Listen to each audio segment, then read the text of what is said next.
Hello friends, welcome again in this channel Edify of Ashish. Here we will talk about the important terms of MSc Botany 4th semester. So especially जो MSc Botany 4th semester के students हैं उनके लिए ये important video है क्योंकि हम यहाँ पर plant cell and plant tissue culture के बारे में बात कर रहे हैं, फोर्थ पेपर के बारे में बात कर रहे हैं। यहाँ पर प्लांट बायोटेक का भी पार्ट आपका इंक्लूड है, सो हम उसी की बात करेंगे। हम बात करेंगे हैप्लॉइड्स जो एम्ब्रियो हैं, एंड्रोजेनिक और गायनोजेनिक किस प्रकार से होते हैं, सोमेटिक हाइब्रिडाइजेशन क्या होता है, प्रोटोप्लास्ट कल्चर क्या होता है, हाइब्रिड्स एंड साइब्रिड्स क्या होते हैं, क्लोनल प्रोपेगेशन और माइक्रो प्रोपेगेशन में अंतर क्या है, सोमा क्लोनल और गेमेटो क्लोनल वेरिएशन क्या होते हैं। तो उनको रीड करेंगे। उससे पहले हमने 4 क्वेश्चन दे रखे हैं, वो आपको पता होने चाहिए। फर्स्ट है बायोटेक्नोलॉजी, सबसे पहले किसने दिया था ये टर्म, तो वो दिया था कार्ल एरिकी ने 1919 में। माइक्रो प्रोपेगेशन के फादर बॉल हैं। The genesis of shoot from explant, explants की शूट से जो जेनेसिस होता है या फिर कैलाई से उसको कॉलोजेनेसिस बोला जाता है। सोमेटिक एम्ब्रियोजेनेसिस सबसे पहले जो ऑब्जर्व किया था वो स्टेवार्ड ने किया था। Now let's discuss about the term haploid plants. अब हैप्लॉइड प्लांट्स जो हैं वो सिंगल सेट ऑफ क्रोमोसोम है के साथ में होते हैं। वो चाहे आपका can be produce from the androgenesis, मतलब मेल गैमिट से भी बनाए जा सकते हैं या फिर फीमेल गैमिट से भी बनाए जा सकते हैं। मींस मेल गैमिट्स हैं मतलब इसको क्या बोला जाएगा, एंड्रोजेनेसिस, फीमेल है तो गायनोजेनेसिस। इस इनके मेथड में क्या क्या यूज होता है, चाहे वो एंथर कल्चर, इसको एंड्रोजेनेसिस बोला जा रहा है, या फिर ओव्यूल कल्चर, इस टेक्निक में यूज होता है। ओके, जो मेथड है वो ये है। और ये क्या करते हैं दोनों ही method, offer a way to quickly create homozygous एक जैसे लाइंस, रिड्यूस ब्रीडिंग टाइम कम कर देते हैं, मतलब कम समय में ये ब्रीड कर जाते हैं, and helping overcome the seed dormancy, और जो सीड बेकार होने का, सीड में कंटेमिनेशन लगने का, सीड का गिर जाना, तो उसका ओवरकम कर देते हैं। ये मीन्स उनमें ये प्रॉब्लम नहीं आती है। So let's discuss about androgenesis. Androgenesis आप समझ में आ गया होगा आपको, एंड्रो माने male. So haploids are produce from male gametes, जो हैप्लॉइड्स आपके होंगे वो किससे बन सकते हैं, प्रोड्यूस करे जा सकते हैं मेल गैमीट से, टिपिकली थ्रू एंथर कल्चर, या फिर इसको बोल सकते हैं microspore culture. Means anther culture के द्वारा, उसी को एंड्रोजेनेसिस बोल रहे हैं। Okay, androgenic embryos formed by male gametophyte, जिसको हम माइक्रोस्पोर पॉलन ग्रेन बोल रहे हैं। ओके, इसके लिए एंथर कल्चर और या फिर आइसोलेटेड पॉलन कल्चर यूज होता है। गाइनोजेनेसिस की बात कर लेते हैं। ये भी है, haploids are derived from female gametes by culturing ovaries, ovaries को कल्चर कर लेंगे, या फिर जो ओव्यूल्स हैं उनको कल्चर कर लेंगे। कहने का मतलब जैसे वहां पर हम एंथर को कल्चर कर रहे थे, यहाँ पर ओवरी को कल्चर करा जाएगा। In vitro culture of unfertilize ovules, means in vitro culture किसका, अनफर्टिलाइज ओव्यूल्स का, ओवरीज का and flower buds is another approach to trigger parthenogenesis. ये दूसरा अप्रोच होता है ट्रिगर करने के लिए पार्थेनोजेनेसिस के लिए। मतलब पार्थेनोजेनेसिस क्या होता है, वहां पर सेक्सुअल रिप्रोडक्शन नहीं होता है, मतलब एसेक्सुअली आपका जो प्लांट है वो फॉर्म होगा। एंड एपोगेमी, आपने पढ़ा होगा apogamy, referred as in second semester में आपने पढ़ा होगा शायद, referred as in vitro gynogenesis, इसको बोला जाता है इन विट्रो गायनोजेनेसिस। शॉन नागम ने सबसे पहले रिपोर्ट किया था गायनोजेनिक हैप्लॉइड प्लांट को, गायनोजेनिक हैप्लॉइड प्लांट के प्रोडक्शन को in the unfertilize ovary culture of hordeum vulgare. Hordeum vulgare में सबसे पहले जो हैप्लॉइड प्लांट प्रोडक्शन को इन्होंने देखा था गायनोजेनिक में, तो वो थे सान नागम। Gynogenic plants are derived from the egg cell, जिसको हम पार्थेनोजेनेसिस बोलेंगे। एग पार्थेनोजेनेसिस का मतलब समझ में आ रहा है, मींस एग सेल से ना होकर प्लांट का बनना किसी दूसरी सेल से, विदाउट क्या के सेक्सुअल रिप्रोडक्शन के, चाहे वो सिनर्जिड से बने, ठीक है, कोटिलिडन से बने, या फिर कोई अदर प्लांट से बने।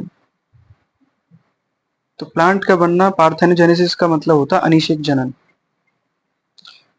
Irrespective of the source of gynogenic plants, their mode of regeneration may be direct embryogenesis, वो हो सकता है डायरेक्ट एम्ब्रियोजेनेसिस से हो, या फिर by regeneration from the callused gametic cell, callus बनने के बाद में जो गेमेटिक सेल होंगे उससे भी ये हो सकता है। What is the difference between in vivo और इन विट्रो, इसको समझ लेते हैं। बोथ इन विवो जो नेचुरल है, and in vitro lab induced है, वो लैब तरीके से होता है। विवो जो है वो नेचुरल है। Methods can be used in vitro methods, वो किस में यूज करे जा सकते हैं? इन विट्रो मेथड में, like anther and pollen culture use करा जाएगा इन विट्रो में। Are often more successful in many species, बहुत सारी स्पीसीज में सबसे ज्यादा जो इन विट्रो या फिर एंथर कल्चर, पॉलन कल्चर है, वो सबसे ज्यादा क्या है? वाइबल है। प्रोमिसेस ऑफ हैप्लॉइड्स क्या है? रैपिड होमोजाइगोसिटी हो जाएगी। होमोजाइगोसिटी का मतलब समझ में आ रहा है ना? एक ही जीन से आइडेंटिकल चीजें, आइडेंटिकल प्लांट का मिल जाना, तो वो होमोजाइगोसिटी है। फास्टर ब्रीडिंग हो जाएगी, मतलब ब्रीडिंग तेज होगी। बोला था कि वो ब्रीडिंग टाइम को कम करेंगे, तो वो स्पीड से करेंगे। चैलेंजेस को ओवरकम कर देंगे, मतलब सीड डोरमेंसी है, मान लीजिए नॉन वायबिलिटी है, हेटेरोसिस है, क्रॉस पॉलिनेटेड क्रॉप है, मतलब क्रॉप पॉलिनेट नहीं कर पा रही है, तो उसके चैलेंजेस को ये क्या कर पाएंगे? क्रॉस कर पाएंगे। सिलेक्शन एफिशिएंसी, जो एफिशिएंसी लेवल है सिलेक्शन का, वो भी जो हम ट्रेड चुन रहे हैं उसको भी ये स्पीड से काम करेगा हैप्लॉइड्स प्लांट्स में। Okay, represented by single alleles, early selection करा जा सकता है। जेनेटिक ट्रांसफॉर्मेशन में क्या है? Haploid plants can be use for genetic transformation facilitating the stable integration of desired gene. कहने का मतलब जो हमने डिजायर्ड जीन लिया जिसको हम चाह रहे हैं, उसका स्टेबल इंटीग्रेशन करके उसको बढ़ा के हम जेनेटिक ट्रांसफॉर्मेशन का यूज कर सकते हैं।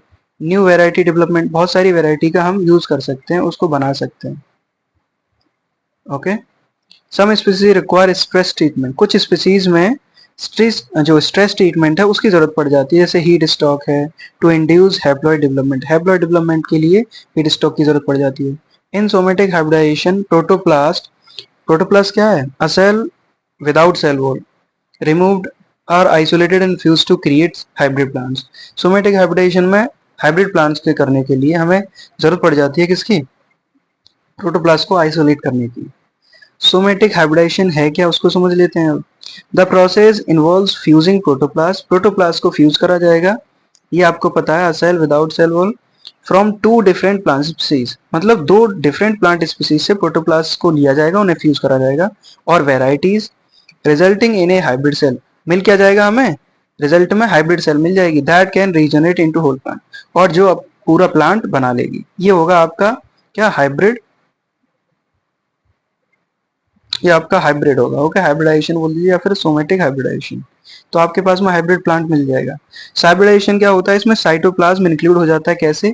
This is a specific somatic hybridization, ये भी सोमेटिक हाइब्रिडाइजेशन है, where the nucleus of only one parent, nucleus तो एक पेरेंट का होता है, इज रिटेन, निकाला जाता है, while the cytoplasm is contributed by both parents, दो पेरेंट से साइटोप्लाज्म को लिया जाता है जबकि एक पेरेंट से न्यूक्लियस लिया जाता है। उसके बाद में आपके हाइब्रिड प्लांट बन जाते हैं। जैसे कि एग्जांपल देते हैं, प्रोटोप्लास्ट लिया है, प्रोटोप्लास्ट दूसरे का है, दोनों को पैग के अनुसार पॉलीथाइलिन ग्लाइकोल से जोड़ दिया गया, फ्यूजन हो गया, पॉलीथाइलिन ग्लाइकोल की कंपाउंड केमिकल यूज करा जाता है, दोनों ही प्रोटोप्लास्ट क्या हो जाते हैं? फ्यूज हो जाते हैं, और जो फ्यूजन हुआ है, जो हमारे पास में दो पेरेंट से जीन लिए गए थे, इससे हमारा बना है हाइब्रिड प्लांट, ये है सोमेटिक हाइब्रिड प्लांट। लेकिन यहाँ पर क्या है? यहाँ पर साइटोप्लाज्म, दो प्लांट्स, दो जो अनदर प्लांट हैं, बोथ जो पेरेंट हैं उनसे लिया गया है, तो यहाँ पर बना है somatic hybrid plant, mean cytoplasm को लिया गया है। Are you getting it? समझ में आया होगा। रीजनरेशन बता देते हैं इसी में। The fused protoplast whether hybrid और हाइब्रिड, चाहे वो हाइब्रिड है या हाइब्रिड है, वो कल्चर करे जाएंगे इन सूटेबल मीडियम, कंट्रोल मीडियम में उन्हें कल्चर करा जाएगा, टू प्रमोट सेल ग्रोथ, उसकी जो कोशिका की ग्रोथ है उसे बढ़ाने के लिए, डिवीजन करने के लिए, और पूरा ही उसके बाद में रीजनरेशन होगा और प्लांट में डेवलप हो जाएगा, ये रीजनरेशन में आता है। A key step in the process selecting hybrid और hybrid cells from the fusion mixture, this can be achieved using various selection techniques, बहुत सारी जो टेक्निक्स हैं उनका यूज करके, such as using specific growth media का यूज करके और एंटीबायोटिक का यूज करके हम इसका सिलेक्शन और तेजी से हाइब्रिड और हाइब्रिड को और तेजी से बढ़ा सकते हैं। हम कैसा यूज कर रहे हैं केमिकल, वो भी डिपेंड करता है। Somatic hybridization and hybridization offer a way to overcome barrier to traditional sexual hybridization, कहने का मतलब है जो सेक्सुअल हाइब्रिडाइजेशन है उसके ट्रेडिशनल मेथड को ये ओवरकम कर जाता है। There is no need to sexual hybridize, वो करने की जरूरत नहीं रहती है। इंटर स्पीसीज, दो स्पीसीज के बाद में आप समझ लीजिए उसमें इनकम्पेटिबिलिटी बैठ रही है, वो क्या नहीं कर पा रहा है, वो क्रॉस नहीं कर पा रहा है, तो उसको भी ये रिमूव कर देता है, मतलब ओवरकम कर जाता है। एप्लीकेशन क्या है, दिस टेक्निक है वेरियस एप्लीकेशन, बहुत सारे, जैसे कि हमने दे रखा है ट्रांसफॉर्मिंग साइटोप्लाज्म ट्रेट्स के लिए यूज करा जाता है, स्टडिंग साइटोप्लाज्म जीन के लिए यूज करने के लिए, उसे पढ़ने के लिए इसका यूज करा जाता है, and creating new plants varieties with desirable traits, और जो डिजायरेबल ट्रेट्स हैं, लक्षण हैं, उनको प्लांट्स में क्रिएट करने के लिए भी यूज करा जाता है। कल्चर ऑफ प्रोटोप्लास्ट को पढ़ लेते हैं। प्रोटोप्लास्ट में भी कल्चर इधर लिक्विड ड्रॉप मेथड या फिर प्लेटिंग मेथड, दो ही मेथड होते हैं। लिक्विड ड्रॉप मेथड का यूज कर लेते हैं। Droplets of protoplast suspension, protoplast suspension लिया जाता है, आर मतलब प्रोटोप्लास्ट को इकट्ठा कर लिया जाएगा, placed in a liquid medium micro chamber, उसे लिक्विड मीडियम में रख लिया जाएगा माइक्रो चेंबर में। The protoplast may be transfer to a semi solid medium, इसके बाद में उसे सेमी सॉलिड मीडियम में कुछ division, after a few division, कुछ डिवीजन के बाद में ट्रांसफर कर दिया जाएगा। जैसे कि मान लीजिए एमएस मीडिया ले लिया, या फिर नगाता या फिर टकाबेज मीडियम ले लिया गया, with some modification is commonly use for culturing protoplast, कुछ मॉडिफिकेशन के लिए is commonly use for culturing protoplast, protoplast को कल्चर के लिए यूज करा जाता है। दूसरा मेथड है आपका बर्जमान प्लेटिंग मेथड, क्वेश्चन पूछा जा सकता है what is the second method of culturing protoplast, तो ये है Bergmann plating method.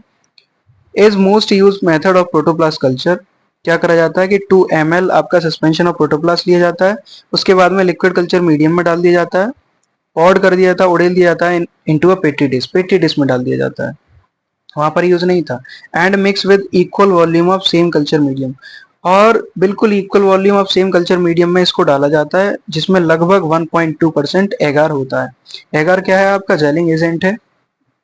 The temperature of medium is maintain 400 आपका डिग्री सेल्सियस होता है, ये आपको बिल्कुल जो टेम्परेचर है वो मेंटेन ही रखा जाएगा। द पेटी डिशेज आर सील्ड, बिल्कुल सील्ड कर दी जाती हैं पैराफिन टू अवॉइड डेसिकेशन, कहने का मतलब है डेसिकेशन को अवॉइड करने के लिए पैराफिन से बिल्कुल सील्ड कर दिया जाता है पेटी डिशेज को। डेसिकेशन समझते हैं ना, उसको ड्राई होने से बचाने के लिए। The dishes are incubated in a inverted 25 to 280 degree Celsius at continuous light intensity of 2300 lux, कहने का मतलब इतनी लाइट की जरूरत पड़ती है यहाँ पर, इसको मेंटेन करके रखते हैं। ऑस्मोटिक प्रोटेक्शन की भी जरूरत पड़ती है, क्योंकि हमें ऑस्मोटिक प्रेशर भी इसकी जरूरत पड़ती है, क्योंकि उसको प्रेशराइज करके रखता है, क्योंकि क्या है, during isolation in culture protoplast they require osmotic protection, उन्हें जरूरत पड़ती है ऑस्मोटिक प्रोटेक्शन की, until they regenerated a strong wall, जब तक उनमें स्ट्रॉन्ग वॉल नहीं बनती है। इंक्लूजन ऑफ एन ऑस्मोटिक, किसका यूज कर लेते हैं, सॉर्बिटॉल का, मैनिटॉल का, या फिर ग्लूकोज या फिर सुक्रोज, ये आपके थर्ड पेपर में भी आया था, तो मैनिटॉल और सॉर्बिटॉल का यूज करते हैं। In both isolation and culture media prevents rupture of protoplast, इन कल्चर मीडिया में प्रोटोप्लास्ट के रप्चर होने से ही बचा देता है।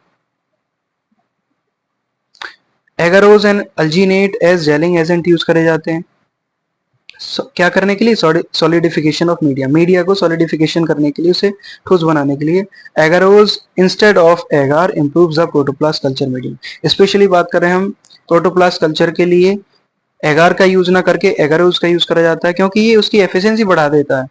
The improve efficiency of agarose may be due to the absence of contaminate substances, मान लीजिए उसमें ऐसे माइक्रो ऑर्गेनिज्म नहीं होते, उनकी एब्सेंस की वजह से ये उसकी एफिशिएंसी को बढ़ा देता है, कौन, एगारोज। ओके, ये पढ़ लिया है। क्लोनल प्रोपेगेशन की बात कर लेते हैं। क्लोनल प्रोपेगेशन एक आपका क्या है, refers to the asexual reproduction of plant, vegetative propagation ही होता है ये। asexual reproduction of plants है resulting in genetically identical copies, क्या बनाने के लिए, genetically identical copies बनाने के लिए clonal propagation का यूज करा जाता है, और clones of the parent plant से genetically बिल्कुल identical copies एक समान copies बनाने के लिए हम clonal propagation का यूज करते हैं, बट asexual reproduction में, ठीक है। Clonal propagation can occur naturally through vegetative propagation, example है आप कटिंग रनर्स को ले लीजिए, बल्ब्स को ले लीजिए, आप सोमेटिक सेल्स का यूज करेंगे तो इससे भी आपका क्लोनल प्रोपगेशन हो जाता है। और थ्रू मोर सोफिस्टिकेटेड टेक्निक आप यूज कर सकते हैं tissue culture micro propagation. Clonal propagation is beneficial for maintaining desirable traits in plant, कहने का मतलब है इसके लिए फायदेमंद क्या है कि हम जो हमारे लिए लक्षण सही है, हम जो चाह रहे हैं वो प्लांट में मेंटेन करने के लिए वो बेनिफिशियल रहता है। Producing a large number of identical plants, हम बहुत सारे प्लांट्स को क्या कर सकते हैं, प्रोपेगेट कर सकते हैं। और ऐसे प्लांट जो प्रोपेगेट नहीं हो पाते बाय द सीड्स, तो उसके लिए भी हम किसका, क्लोनल प्रोपेगेशन का यूज कर सकते हैं। माइक्रो प्रोपेगेशन क्या है उसको पढ़ते हैं। Micro propagation is a specific type of clonal propagation ही होता है ये, जो क्या करता है टिश्यू कल्चर टेक्निक में to produce large number of identical plants.